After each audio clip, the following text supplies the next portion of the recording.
That moment that you catch yourself being mindless is a moment of mindfulness. In fact, it might be one of the most powerful moments because it's sort of like though that moment that you recognize your mind is going one way and then you go, oh, where am I going? Oh, let's turn it this way. Let's turn it this way. It's sort of like I could go down into this rut, but now let me turn it the other way and go to another place. Go to another place. And that is a place of my choosing. My choosing. Yes, so there you go, right? There was a storm coming in, rain, moments of maybe not feeling the most comfortable, maybe even feeling uncomfortable, insecure, maybe, and yet practicing mindfulness, getting through it, feeling a slight bit more secure.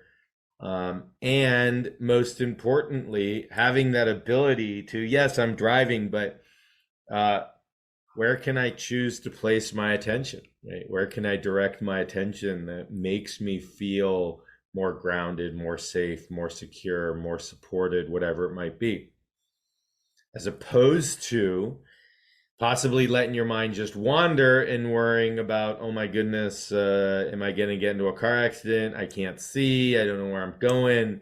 And now your body starts to tense up. You start releasing cortisol. You start to breathe rapid and shallow. Your heart rate increases. Your blood pressure increases. You start disengaging from your prefrontal cortex. You're not able to regulate your emotions anymore. And this happens, it just took me 2 minutes to say that, but this happens in a matter of 10 seconds. This is milliseconds that it's occurring physiologically. We need to come up with ways consciously to overcome that unconscious physiologic. And what is it really based on? Well, it's really based on survival, right? Oh my goodness, how am I going to survive? How am I going to survive? And then all the thoughts that generate from that. And so, yes, it's important to pay attention when you're driving, but we don't need to tense. We don't to lose that connection with the prefrontal cortex. We can continue to breathe. We can continue to feel our feet and our butt, sit in a chair, or we can continue to listen to the raindrops hitting the car. But yet we're also paying attention to our driving. And driving is a really, sort of have a mindfulness and driving class, but everything that we've practiced in this class, for instance, in terms of taking our attention, directing our attention and focusing it to one thing, and then expanding that to others so that we can maintain, let's say, our attention on our breath or on emotion or on a thought, but we can also pay attention to what we're hearing and what we're seeing and what we're feeling and what we're tasting and what we're smelling. And we've done that specific exercise. And so if that's something that's sort of, I'd like to practice that a little bit more, then you come back to it. You come back to that practice. And the more that you do it outside of the stressful situations, like it's pouring down rain and I'm driving, the more you come to class, the more you do these exercises and practice, the more you'll actually be able to apply it in those stressful situations and feel like you have a sense of resiliency. Feel like you've actually have that window of tolerance that we've talked about, where you're actually able to expand that window of tolerance with time. And you say to yourself, wow, I can really tolerate this now. Fantastic. Driving is it can be such a trigger for many of us, and as well as a really good practice. But if you're paying attention while you're driving, you'll also notice how many people are not. And I actually think we should have a mindful parking class too, because the number of people who don't mindfully park is outstanding to me. Just paying attention to the surroundings of your car. And it's like if there's space for two parkings and somebody just takes the whole space. And it's like, was there any mindfulness in like consideration for anything else? Right? You move up 3 more feet, now you just left space for somebody else behind you, or whatever it might be, right? So there's mindfulness in parking, there's mindfulness in driving, there's mindfulness in using a shopping cart at the supermarket. We could go through a number of these, but everything, to me, it's sort of like this is a practice, and not that I'm like talking about this with my kids, but it is just something that, it's like if they're pushing the shopping cart at the grocery store, right? Having them be mindful of how they're pushing it, where they're going, turning angles, corners, where they're leaving it, parking it, stopping, and et cetera, et cetera. Um, and it does help. It does help. Um, the anchor is a way that I come back to this over and over and over and over and over and over and over and over again. But the anchor is really, if you don't have an anchor, or you don't know what we're talking about when we say anchor, it's really your resource. It's a place that, and this is sort of like mindfulness 101 is, that you actually have the ability to focus your attention. That you have the ability to focus it. That, yeah, your attention will be grabbed by other things, or thoughts will spontaneously appear, and your attention will be grabbed towards that thought.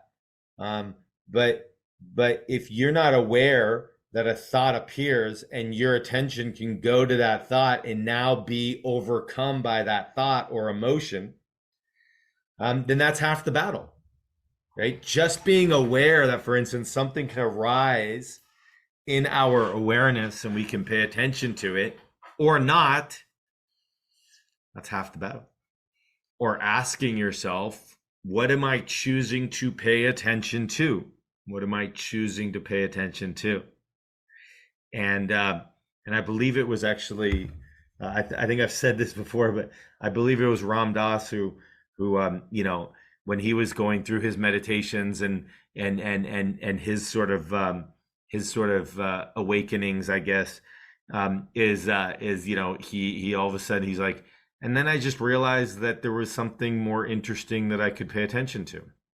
It's like, yeah. And I love that because it's so simple, right? And then I realized that there is just something more interesting to pay attention to. Well, what is that? What is that? What is that for each one of us? And so I do encourage you all to really find a place, and it might jump around. It might be different on different days or during different stressful events. One time your breath may be it, another time a mantra may be it, another time a prayer may be it, another time, whatever it is. But that you kind of have this notion that, hey, I can choose to direct my attention. And right now it feels like this is, let's say you're in a very emotional or stressful situation, and it feels like my emotions are grabbing my attention, and that's all that I can direct my attention to. But I actually have a choice. Is that what I'm choosing to pay attention to? Is that what I'm choosing to pay attention to? What are you paying attention to? And is that what you want to be paying attention to?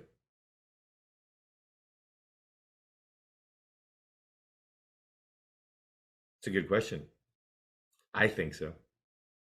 I'm paying attention to a talking, bobbing head on this Zoom named Mauro Zappaterra. I do not want to be paying attention to him.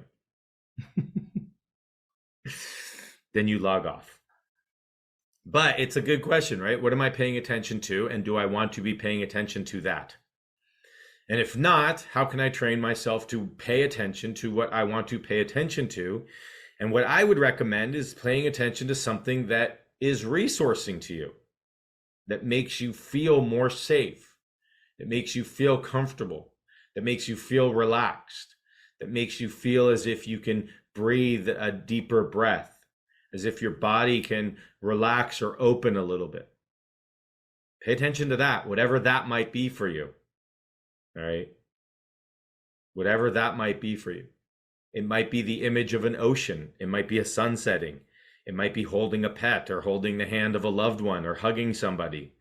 It might simply be paying attention to your breath or awareness or repeating the word love to yourself over and over again, or playing a musical instrument or listening to a musical instrument or whatever it might be. And it might change. All right.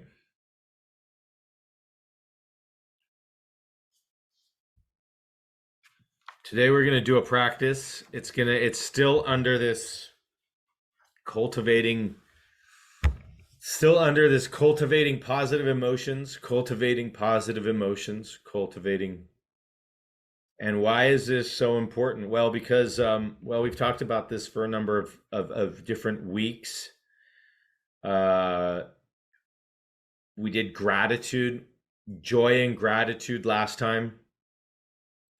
This is a spin. This is a spin on a loving kindness meditation. This is a spin on a loving kindness meditation. But it's more directed towards ourselves in a bit of a spin, kind of I guess what I would call maybe mental trickery. Mental trickery. And it might be mental trickery for you. It might not be. When I experienced this many years ago for the first time, it certainly was mental trickery for me, and I was pleasantly surprised and shocked by my experience, and you might see why by the practice itself. Okay. Now, if you do mindfulness practice, for instance, you might have a sense that when you get to a space of calm and relaxation, that certain emotions arise, like joy, peace, loving kindness, self-compassion, kindness for yourself, whatever it might be, even a sense of oneness, a sense of wonder, a sense of a connection to all beings, all things, sort of a universal cosmic consciousness that you're a part of. These things may arise as you're participating in any meditation or mindfulness, and that's perfectly okay. If we're in a state of just paying attention or being aware, we might just be aware of those emotions and then let them go, right? And not necessarily cultivate them. If we are happy with our experience, if we're okay with our experience, if we feel as if we're not suffering in the moment, then that's okay.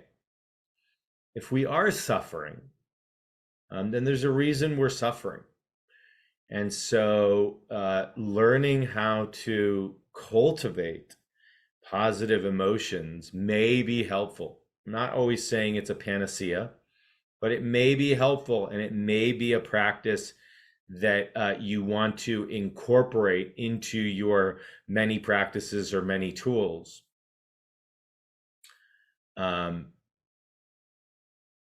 And so this is the practice that we are going to do today. And like I said, it's a bit of a spin from the loving kindness. It's about the intention that we're sending. It's about the intention of loving kindness. It might be difficult for some to express or send loving kindness to ourselves or others. And if we notice that resistance, to simply notice that resistance in a mindful way, but it's really about the intention of sending a loving kindness message to ourselves or to others. As we do this practice more frequently, you will notice that loving kindness is like a seed that starts to sprout in our consciousness, in our being, in our body. And we really start to spread loving kindness not only to ourselves but to others and our community at large. It just happens. It's almost like that web, that interconnected web. As you practice loving kindness, it starts to sort of take root and then flower, and it flowers inside of ourselves as well as in our community and with our family and loved ones. And as you're having conversations, maybe you will get that, like, oh, I started recognizing things that I did when I was stressed. What happened in when my wife and I started doing this is we started noticing patterns of sort of conversations that we would have. And mostly it was, about gossip or something about family or something like that, or whatever it might be. And we noticed that there was what was happening is that the conversation was very factual. And then it would sort of take on there would be sort of this negative or angry element that would come into it. And we started sort of noticing that, like, oh, wow, we just went into like a angry, negative, judgmental, right? And as we continued to practice mindfulness, we started actually being able to see that more clearly and redirect our conversation towards something that was more kind, loving, self-compassionate, and not necessarily that we would change our actions, but that we would actually change the language that we're using when we're having a conversation with each other, or even the language that we're using when we would come into contact with somebody that, let's say, we were having a hard time with, that with the practice of loving kindness, our energy would be different. The words that we would use would be different because what starts happening is that you really start cultivating this loving kindness beingness, and that's what really emanates. It's like, oh, I'm really going down into a judgment statement, or I'm feeling constriction right now and I don't want to feel that. Let me go into loving kindness. Okay. All right. All right, so let's go into our practice today.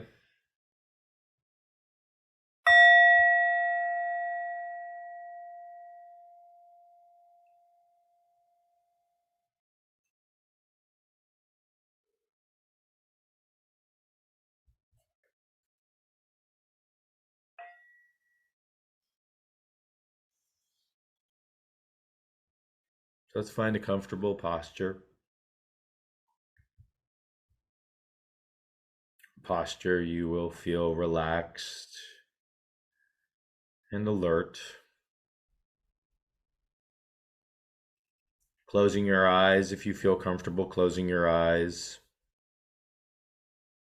If not, having a soft downward gaze, as if you're looking off onto the horizon, watching a sunset, watching the ocean.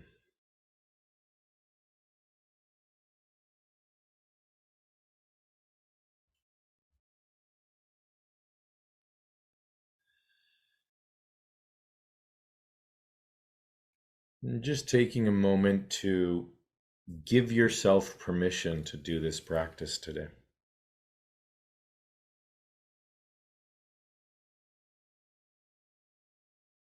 Allowing yourself the next 15 minutes to be here now. That there's no place you need to go. There's no email you need to send. There's no text message you need to check. Just for the next 15 minutes. That anything that you need to get to can be picked up from wherever you feel necessary after your practice.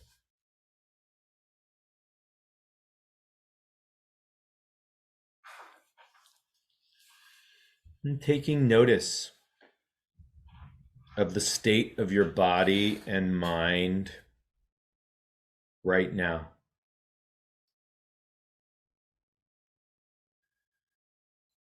and bringing an element of kindness to yourself. Kindness.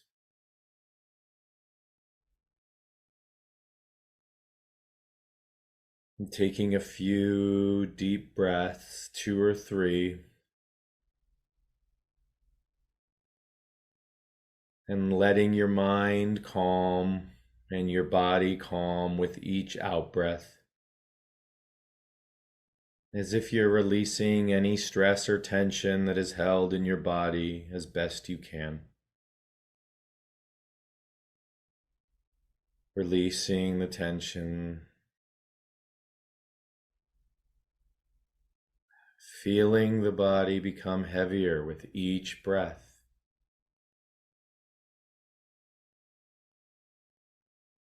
Allowing yourself to be fully supported by whatever surface you're on,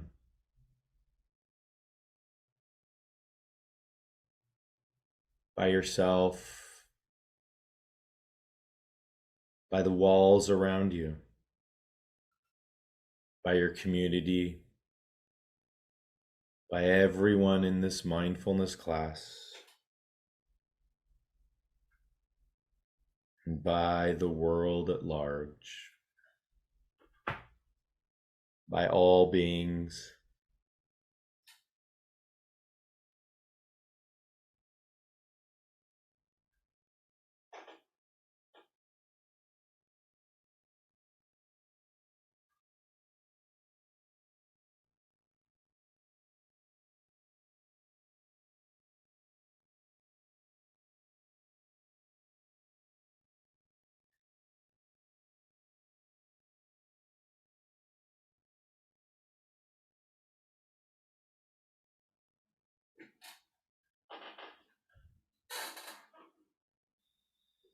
And now let yourself picture or think of a person you love a lot, where the relationship is easy, with no conflicts.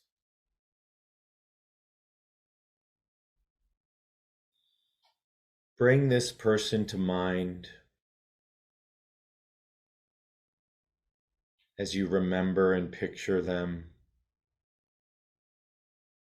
Feel the natural warmth and caring that comes.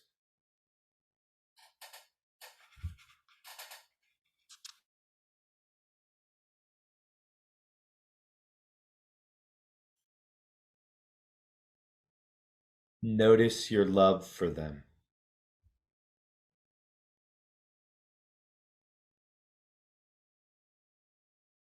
And notice a spontaneous well-wishing.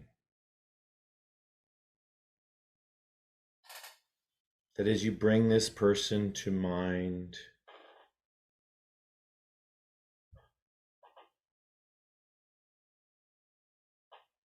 noticing the love that emerges, noticing the total spontaneous and natural loving kindness intentions that you have for them.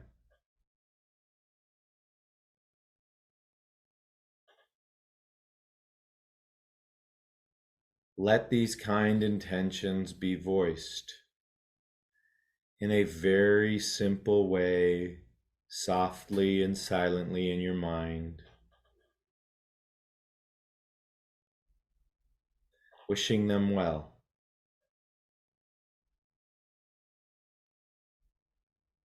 May you be filled with loving kindness. May you be safe and protected. May you be well in body and mind. May you be happy. May you be free from suffering. May you always be at peace. Whatever spontaneously arises for you, sending these well-wishing intentions to this person who you love a lot, where the relationship is easy, where there's a natural warmth and caring.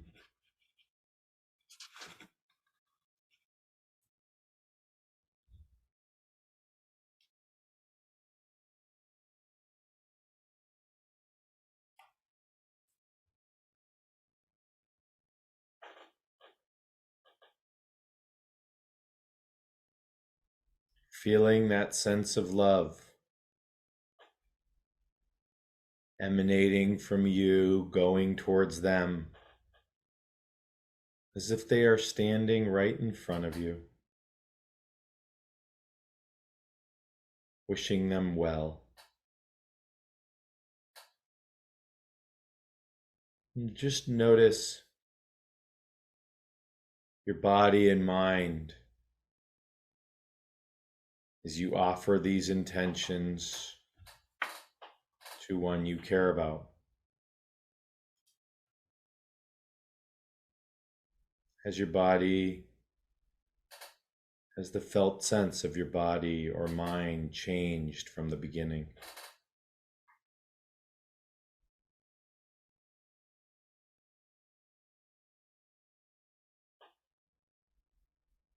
As you imagine this person standing in front of you,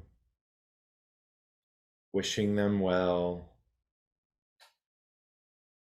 adding any good wishes or intentions that you wish. May you be happy. May you know the joy of being alive. May you be truly at peace. May you live with ease.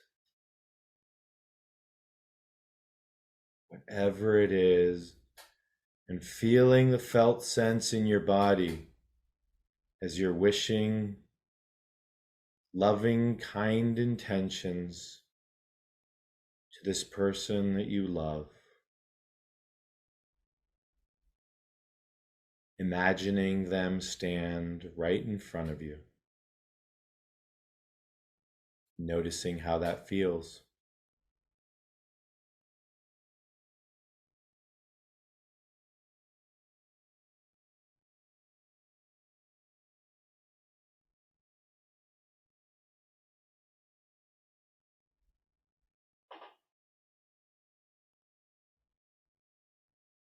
And now, imagine that this loved one is gazing back at you.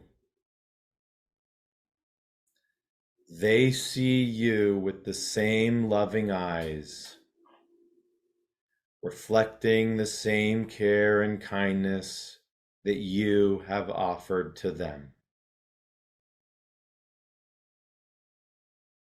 They look back at you and want you too to be well and safe, strong and happy.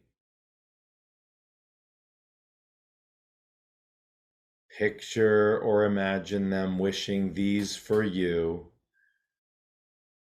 as they would say, may you too be filled with loving kindness. With the same intention and the same love that you directed to them, they are now directing back to you. May you too be safe, protected. May you be happy. Allow yourself to open and receive the goodwill and loving kindness that's growing as they offer these seeds of loving kindness to you. Allow yourself to receive them as naturally as you would hope this person receive them from you.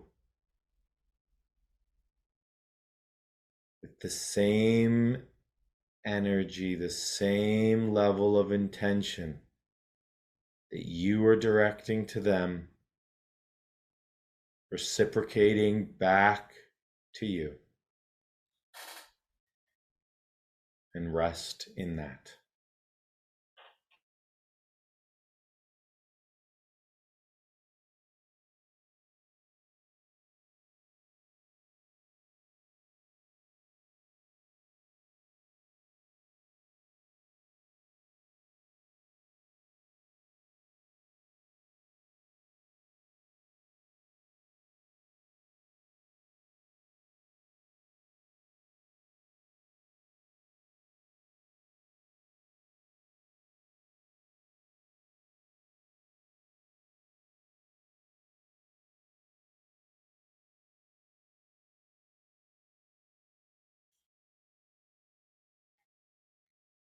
If you wish, you can even put a hand on your heart and silently to yourself express loving kindness to yourself with the same intention, the same level of intent that you were directing to this person you love, directing it to yourself. May I be filled with loving kindness. May I be safe and protected. May I be well in body and mind, strong. May I be happy. May I be at peace. May I find joy.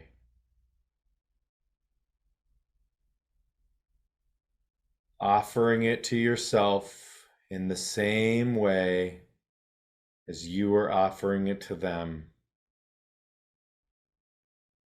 And whatever is present, even if this practice is difficult, holding it all that is present right now with kindness.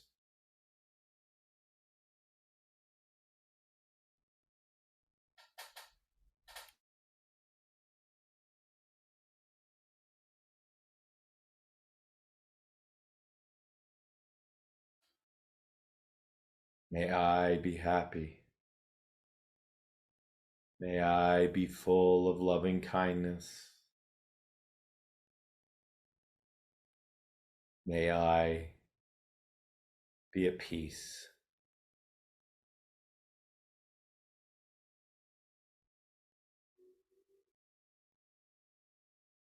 And now bringing your attention back to your breath, back to your body, sitting or lying in this space.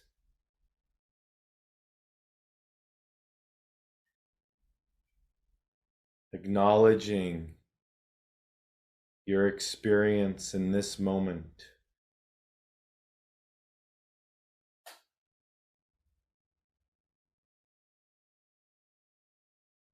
Allowing the waves of loving kindness to penetrate you,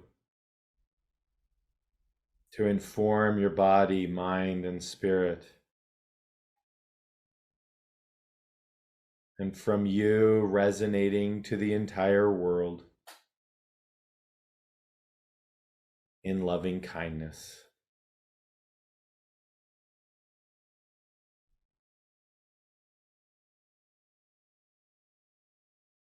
And as we bring this meditation to a close today, just noting how you may incorporate this practice of loving kindness into your life for yourself and for others. Wishing yourself well, wishing yourself happy, and others as well. And now taking 2 or 3 deep breaths, feeling your feet on the floor or your thighs on your chair. Opening your eyes if your eyes were closed. Reorienting yourself to your room and your surroundings. And just taking a moment to reflect on your practice today.